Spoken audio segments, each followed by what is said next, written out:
Halo Sobat Komunikasi UMY, balik lagi di podcast Prodi Ilmu Komunikasi UMY.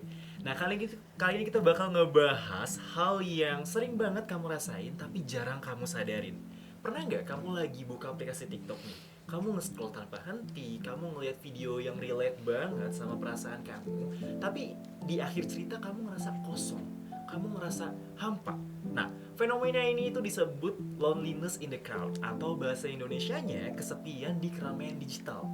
Dan hari ini kita kedatangan dua peneliti keren dari PKM RSH Visipol UMY yang baru aja meneliti fenomena ini secara ilmiah. Nah, mari kita sambut aja teman-teman PKM RSH hypercrowd.id. Boleh kenalan Kak? Halo semuanya, kenalin aku Vivin Angela Prista dari Prodi Ilmu Komunikasi Angkatan 2023. Untuk PKM sekarang itu diamani sebagai ketua tim dari hypercrowd.id. Kami dari tim PKM RSH Universitas Muhammadiyah Yogyakarta. Oke, halo teman-teman semua. Kenalin, aku Gifatul Hidayah dari Prodi Ilmu Komunikasi Angkatan 23 dan aku di sini selaku anggota dari tim PKM RSH hypercrowd.id. Oke. Kita langsung ke pertanyaannya nih. Boleh. Pertanyaan yang pertama kita mulai dari pertanyaan yang sederhana tapi agak dalam nih kayaknya nih. Oke. Aku penasaran nih Kak. Ini kan fenomena mengenai TikTok ya. Dan pemahaman aku sebagai pengguna media, TikTok itu merupakan media yang digunakan untuk mencari hiburan, Iya, bukan benar. mencari kesepian. Nah, Oke. kira-kira kenapa Kakak meneliti ini? Oke, ya benar banget ya. Justru itu yang jadi menarik gitu loh dari penelitian kita ini. Yang awalnya TikTok itu sebagai media hiburan, tapi semakin kesini tuh mengalami pergeseran fungsi gitu loh. Oke. Selain dari media hiburan, TikTok kan juga jadi sekarang komersil. Kita bisa jualan dan segala macam. Tapi yang menarik adalah ternyata TikTok itu juga bisa jadi sebagai coping mechanism atau Oke. validasi emosi. Jadi teman-teman pernah ngerasain gak sih kalau kita nih sedang mengalami sebuah permasalahan gitu ya di dunia nyata dan ngerasa misalkan capek banget gitu, capek banget terus akhirnya kita buka aplikasi TikTok itu sendiri, terus akhirnya tuh kayak lewat aja tuh konten yang bilang kayak aduh hidupku lagi capek banget ya gitu, terus kayak aku kayak nggak punya harapan buat hidup kayak gitu dan akhirnya loh kok malah kita relate ya sama konten ini gitu. Itu tanpa kita sadari itu adalah kerjanya algoritma gitu loh. Pasti teman-teman pernah ngerasain itu karena jujur dari aku sendiri itu juga ngerasain gitu. Entah dalam keadaan yang lagi happy ataupun sedih, ketika kita buka TikTok atau aplikasi media sosial yang lain itu langsung aja tuh kayak entah musiknya lah, entah kata-katanya atau mungkin juga video gitu yang akhirnya menjadi fenomena kesepian ini gitu loh. Oke. Tapi ya aku rasa jangankan teman-teman, kayak aku sendiri juga ngerasain hal itu tiap malam gitu. Aku ngerasa kayak makin rame justru malah makin sepi gitu Iya, loh rasanya tuh kayak bener. entah kenapa bener banget sama yang Kak Vivin tadi bilang gitu. Menarik banget sih. Tapi kalau meneliti kesepian digital berarti kalian itu menyelam ke dunia yang abstrak banget ya. Yep. Itu gimana pendekatan risetnya? Nah, kalau pendekatan risetnya sendiri, kami menggunakan metode APA, di mana itu Interpretative Phenomenology Analysis, di mana kami itu mencari langsung bagaimana pola dari kesepian ini terbentuk di generasi Z ini sendiri, begitu. Iya, benar banget. Jadi metode khususnya fenomenologi ya, fenomenologi IPA ini kita pakai adalah karena di metode ini kita itu bisa meneliti langsung perilaku. Jadi makna subjektif dari pengalaman si pengguna ini gitu loh. Jadi ketika kita pakai metode fenomenologi itu secara kita bisa melakukan pendekatan secara mendalam terkait dengan perilaku orang tersebut gitu. Jadi gimana dia merasakan fenomena ini. Makanya kita pakai metode ini karena kita rasa ini adalah metode yang paling tepat karena melihat dari apa yang dirasakan sama pengguna, perilaku-perilakunya. Jadi kita tuh akhirnya melakukan yang namanya pastinya observasi terlebih dulu ya, observasi terlebih dahulu terkait dengan konten-konten, terus juga akhirnya kepada si pengguna aplikasi ini sendiri gitu. Dan mengetahui bahwa ternyata memang fenomena ini tuh ya terjadi kayak gitu. Di Gen Z khususnya gitu ya. I see. Kalau aku nangkepnya berarti ini semacam kayak realitas palsu yang terasa nyata berarti. Ya, benar banget. Nah, itu juga divalidasi ya sama teori hyperrealitas namanya. Hyperrealitas Dari Jean Baudrillard. Nah, itu teori yang menyatakan bahwa simulasi atau konstruksi itu lebih nyata daripada kenyataan itu sendiri. Lebih nyata daripada kenyataan itu sendiri. Ya. Oh, menarik. Jadi di dalam dunia maya, di ruang digital, itu kan konten-konten yang ada, semua hiburan yang ada itu kan sudah melalui filter, sudah melalui kurasi dulu. Jadi nggak ada yang benar-benar real yang orang posting di media sosial. Jadi itu yang disebut sebagai hyperrealitas tadi. Konstruksi itu karena karena media sosial ini akhirnya kita ngerasa kalau apa yang ada di TikTok itu ya nyata, padahal sebenarnya enggak. Karena udah dinarasikan sedemikian rupa. Udah dinarasikan, udah diedit, udah difilter, dan mungkin juga ada motif untuk engagement. I see. Untuk kepentingan ekonomi juga ujungnya. Oke, I see. Menarik banget. Sekarang kita mau pindah ke bagian yang ditunggu-tunggu nih. Apa tuh? Aku kepo banget, jujur aku kepo banget ya. Untuk sekiranya itu temuannya apa aja, Kak? Oke, kalau untuk temannya sendiri itu kita melihat bahwa ternyata ada pengaruh dari fenomena itu kepada identitasnya si seorang Gen Z lah. Oke. Jadi Gen Z ini ngerasa kalau semakin yang ngelihat konten-konten yang bertema kesepian itu tuh mereka ngerasa kalau ya mereka ngerasa relate, tapi padahal itu tuh kayak bukan dari yang asli, aslinya mereka gitu loh. Sebenarnya itu tuh bukan dari kisahnya mereka yang sebenarnya, tapi ada juga yang benar-benar relate gitu kan. Nah itu. Jadi yang kedua itu terkait dengan ada yang namanya kita menemukan bahwa pengguna TikTok yang aktif menggunakan TikTok yang masuk kepada kategori riset kita ini itu mereka memiliki ternyata tuh 2 akun lah. 2 akun? Yes, akun alter yang namanya akun alter itu sebagai tempat menyurahkan perasaan mereka tadi. Jadi mereka tuh sebenarnya masih ada kayak counter gitu loh kepada diri mereka sendiri. Jadi kalau misalkan kita pakai akun asli ini mungkin mereka masih kayak ngerasa aduh kayak malu atau apa gitu kan untuk benar-benar nyurahin perasaannya. Jadi hanya pakai akun alter ini sebagai pencurahan perasaan itu gitu loh di di TikTok itu sendiri. Jadi ya kita menemukan itu bahwa ternyata si pengguna ini itu punya akun alter tadi untuk menyerahkan perasaannya, dan juga ada yang namanya coping mechanism. Coping mechanism itu adalah bagaimana kita menyurahkan perasaan kita yang atau masalah yang kita alami di media. Pernah nggak sih kamu kayak misalkan habis ada masalah gitu kan, problem, terus kayak tiba-tiba curhat tuh di story, bikin story, aduh awal kesel banget deh hari ini sama orang-orang ketemu ini, padahal lagi sibuk banget terus kayak ini nih gitu. Jujur, itu coping mechanism namanya. Itu coping mechanism. Oke, kayaknya kalau dibilang pernah atau enggak pernah tentunya ya. Karena aku juga ngerasa ketika aku lagi punya perasaan tertentu, aku ngupload ke media sosial, aku rasanya kayak pengen nyebarin ke orang-orang kalau ya banyak loh yang relate sama mereka, dan aku juga salah satu orang yang ngerasa relate sama fenomena tersebut. Tapi menarik banget ya, aku ngerasa kayak makin banyak orang yang nonton itu bisa bikin makin senang berarti. Nah sebenarnya ya penelitian itu mengatakan, penelitian dari Cedron dan Sevilla tahun 2024 itu mengatakan bahwa semakin tinggi intensitas penggunaan TikTok, semakin sering orang terpapar sama konten-konten TikTok, itu malah akan semakin memperburuk keadaan mentalnya. Semakin membuat masalah kesehatan mental kayak depresi itu akan berefek ke mental gitu loh. Karena TikTok ini kan menjadi platform dengan pengguna terbanyak di dunia. Dan Indonesia menjadi nomor 2 di dunia sebagai pengguna TikTok terbanyak, dan itu dari kalangan Gen Z. Dari kalangan Gen Z dari usia 17 sampai 25 tahun. Nah, makanya Gen Z lah yang paling akan berpotensi mengalami fenomena ini, terpapar sama fenomena ini kayak gitu. Perasaan aku agak relate karena aku juga termasuk ke dalam Gen Z. Iya betul, kita juga Gen Z kan. Kita juga Gen Z gitu Bener ya. banget. Oke. Aku ngerasa kalau ternyata tuh kesepian itu bisa dibentuk, dikurasi, bahkan dipelihara oleh algoritma jatuhnya berarti. Oh, menarik banget ya. Iya. Ternyata algoritma tuh bener-bener bukan cuman menyuguhkan video yang untuk kita konsumsi, tapi juga untuk validasi dalam konteks mental kayak gini. Bener banget. Oke. Menarik. Kalau coba ya, kita agak sedikit maju.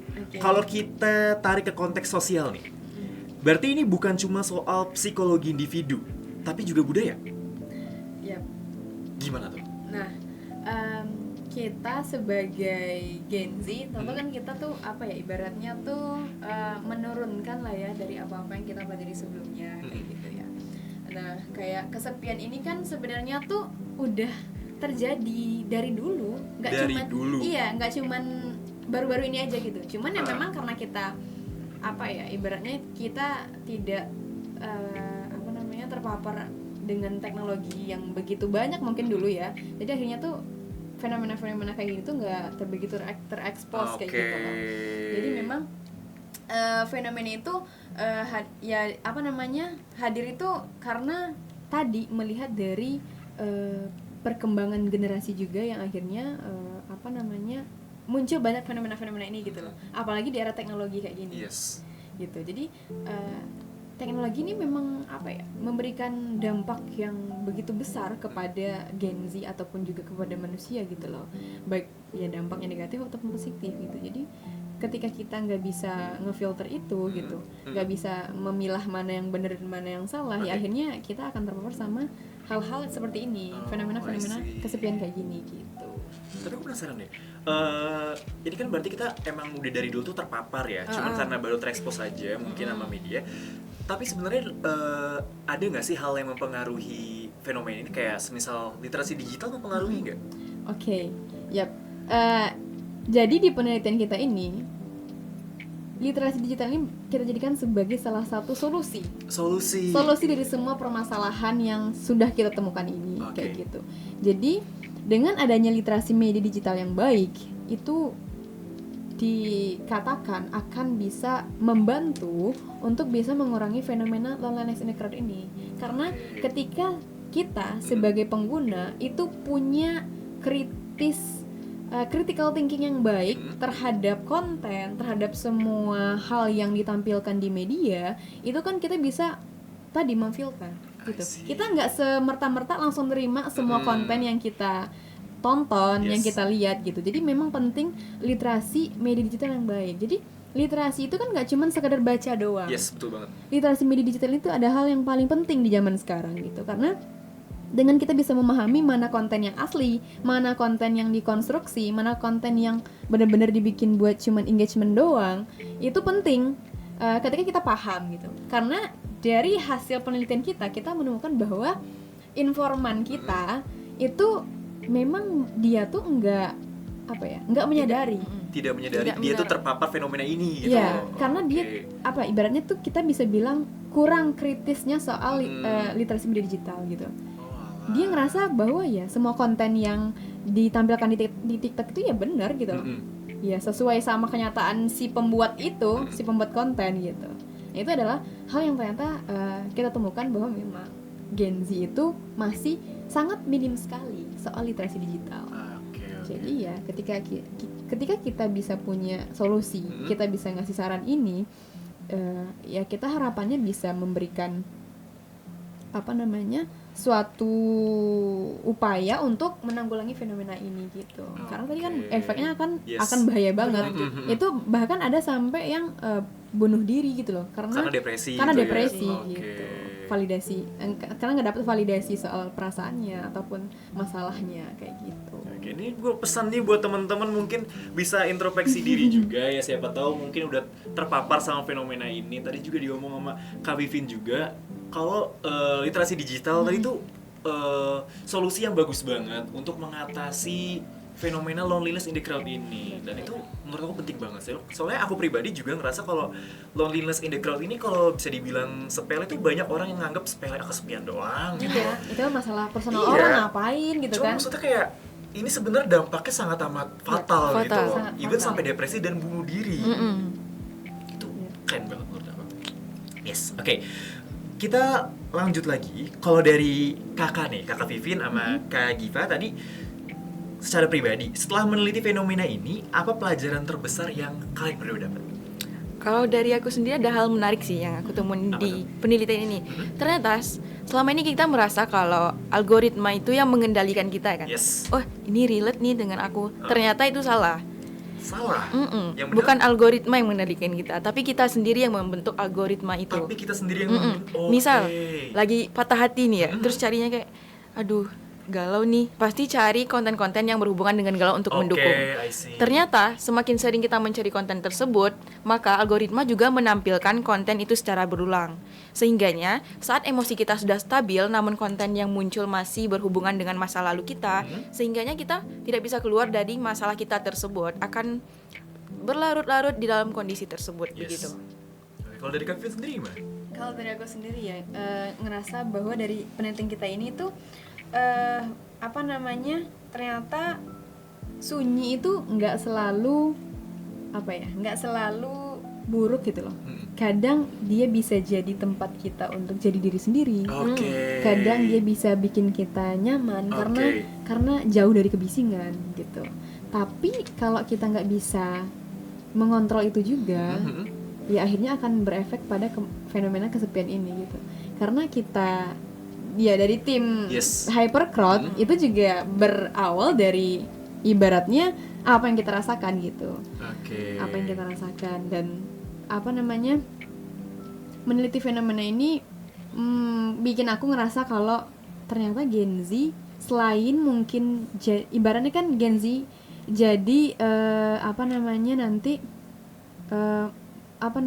modus demografi ya di 2045 gitu. Jadi sebagai generasi yang paling banyak yang akan meneruskan gitu di 2045 terhadap Indonesia ini gitu. Jadi memang penting ternyata kita tuh punya kritis terhadap konten, kita punya literasi media digital yang baik itu ternyata penting banget kayak gitu. Dan banyak ya zaman sekarang orang yang cuman pengguna aja, cuman gunain teknologi tanpa bisa manfaatin teknologi itu kayak gitu loh. Jadi ya kita nggak mau dong, maksudnya kita cuman dimanfaatin sama teknologi, kita harus manfaatin dia balik gitu. Makanya nggak apa-apa teman-teman untuk menggunakan TikTok untuk scroll TikTok gitu ya, karena satu sisi dia bisa bikin mood kita happy juga. Kalau semisal nih kita nemu konten-konten yang seru yang lucu gitu ya. Karena kan banyak tuh di video-video pendek gitu kan, video-video lucu-lucu gitu, aku kan juga suka nonton gitu. Cuman di sana ternyata tersimpan fenomena tersembunyi yang nggak kita rasakan gitu. Dan ternyata itu bisa dibuktikan secara ilmiah bahwa memang fenomena ini tuh nyata dan teman-teman harus hati-hati gitu loh sama fenomena ini. Jadi jangan nganggap sepele gitu loh, kayak ya udah sih gitu kan, cuman masalah personal gitu loh. Kenapa harus sampai sejauh itu neliti gitu? Karena kita Gen Z dan kita peduli sama teman-teman yang Gen Z yang lain juga gitu loh. Kita nggak mau kita doang yang tahu nih. Betul banget. Cuman kita doang yang tahu, dan makanya kita nggak mau cuman berhenti di kita aja. Makanya kita ngelakuin riset ini ya biar kita bisa nge-share ke teman-teman semuanya bahwa ternyata fenomena loneliness in crowd itu memang ada dan nyata. Dan jadi teman-teman penting sekali untuk bisa kritis terhadap konten, terhadap semua hal yang teman-teman lihat di media sosial gitu, khususnya di TikTok, karena TikTok tadi menjadi platform terbesar gitu ya yang digunakan oleh Gen Z ataupun mungkin juga kalangan usia lain gitu ya. Jadi akan mudah sekali terpapar gitu loh sama konten-konten ini. Jadi teman-teman hati-hati gitu sama fenomena ini. Gitu sih. Pesannya tuh hati-hati tuh. Oke, indah banget, bermakna banget ya.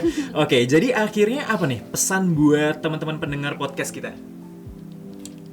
Kalau pesan dari kami sebagai yang telah melakukan riset ini, kita sebagai Gen Z itu harus cerdas bermedia banget ya nggak sih? Betul Oke, banget. Kita cerdas harus bermedia. menerapin literasi media ini. Nah, kebetulan nanti setelah riset kami ini, kami akan memberikan berupa e-book literasi media Betul digital sekali. Oke. yang akan membantu teman-teman untuk agar tidak terlalu jauh terpapar oleh fenomena yang sudah kami teliti ini. Betul banget. Selain dari nanti kita akan meluncurkan sebuah e-book, kita juga mengadakan pengajuan policy brief kepada pemerintah. Karena upaya yang kita lakukan sendiri tanpa adanya bantuan pemerintah, apalagi di tengah ya Indonesia saat ini, itu akan sangat sulit kita rasa Oke, I gitu see. loh. Kita ya cuman ibaratnya kita mahasiswa yang sedang belajar gitu ya untuk bisa ngasih kontribusi lah gitu sama Indonesia ini. Makanya kita juga coba untuk kolaborasi sama pemerintah, khususnya itu Komdigi DIY. Bagaimana nanti kita bisa mengusulkan kepada pemerintah untuk bisa mengeluarkan kebijakan-kebijakan ataupun juga solusi kepada entah itu institusi, kepada komunitas yang banyak anak mudanya yang bisa menanggulangi dari fenomena loneliness in the crowd ini. Entah itu bagaimana di kurikulum di sekolah juga gitu. Karena